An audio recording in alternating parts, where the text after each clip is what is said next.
और रुक कर लेते हैं एक और बड़ी खबर का। चारधाम यात्रा आज से शुरू होने जा रही है, जिसे लेकर सरकार ने तैयारियों को आखिरी रूप दे दिया है। चारधाम यात्रा के लिए आने वाले यात्रियों को देवस्थानम बोर्ड की वेबसाइट पर रजिस्ट्रेशन कराना होगा।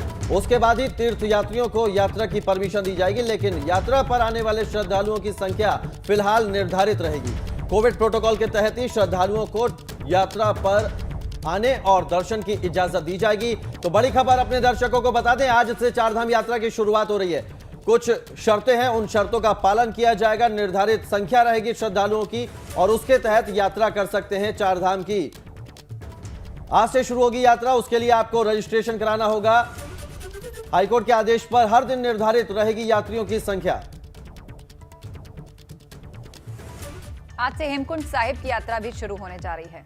इसके लिए दिशा निर्देश जारी कर दिए गए हैं। हेमकुंड जाने वाले श्रद्धालुओं को ऋषिकेश में रजिस्ट्रेशन कराना होगा और उसी आधार पर यात्रा पर जाने की इजाजत मिलेगी। फिलहाल हेमकुंड साहिब में एक दिन में सिर्फ 1000 श्रद्धालु ही दर्शन कर सकेंगे।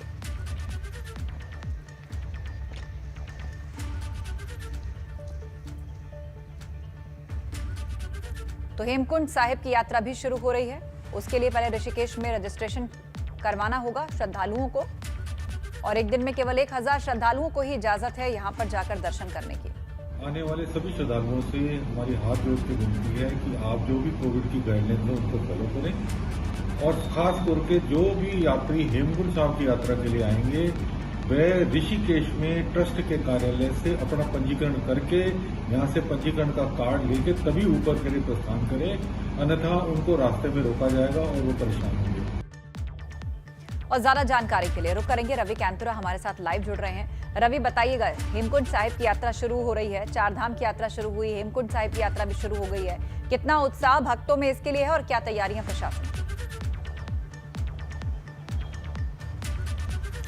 बिल्कुल आस्था, देखिए आज बहुत बड़ा दिन है और एक बहुत लंबा इंतजार था कि चारधाम यात्रा कब शुरू होगी। कोविड की वजह से जो भी पूरी तरीके से यात्रा प्रभावित थी, अब वो आज से शुरू हो गई है। आज से चारों धामों के दर्शन हो सकेंगे, हेमकुंड साहिब के दर्शन हो सकेंगे। लेकिन इससे पहले लोगों को ये जान लेना चाहिए कि उनको क्या क्या इस वक्त करना है। तो सबसे पहले देवस्थानम बोर्ड की जो वेबसाइट है उस पर रजिस्ट्रेशन बिल्कुल अनिवार्य किया गया है और रजिस्ट्रेशन के ही साथ आपको जो भी, चाहे वो RT-PCR की नेगेटिव रिपोर्ट हो या फिर यहाँ पर आने के लिए आप कहाँ से आ रहे हैं, तमाम जो जानकारियाँ हैं वो वेबसाइट पर ही आपको अपलोड करनी होगी।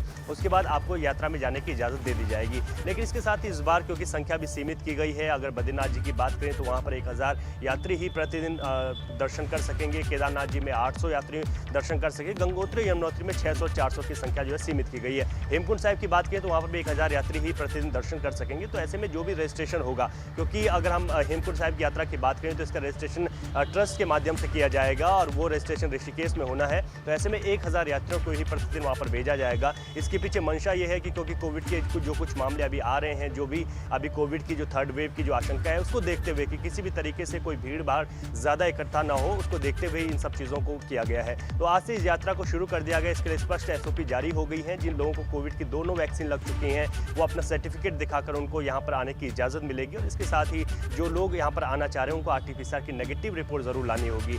पुलिस व्यवस्था भी पूरी तरीके से चाक चौबंद की गई है और सबसे पहले ये कहा गया है कि जैसे ही श्रद्धालु उत्तराखंड में एंट्री करेंगे वहाँ पर ही उनको पूरी जानकारियाँ मैनुअली भी दे दी जाएं कि उनको क्या क्या दस्तावेजों के साथ इन चारधाम यात्रा में जाना है।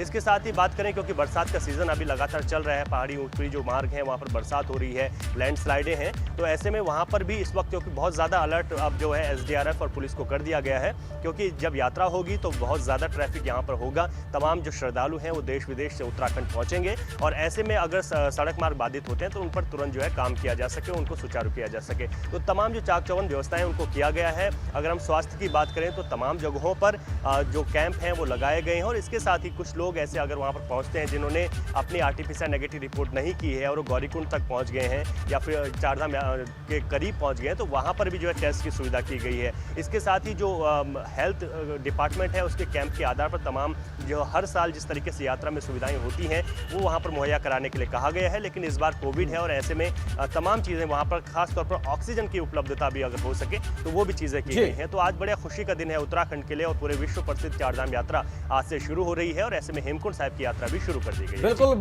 उत्तराखंड वासियों को ये बहुत बड़ी सौगात है कि एक बार फिर चारधाम यात्रा शुरू हो रही है आज से। बहुत शुक्रिया रवि आपका।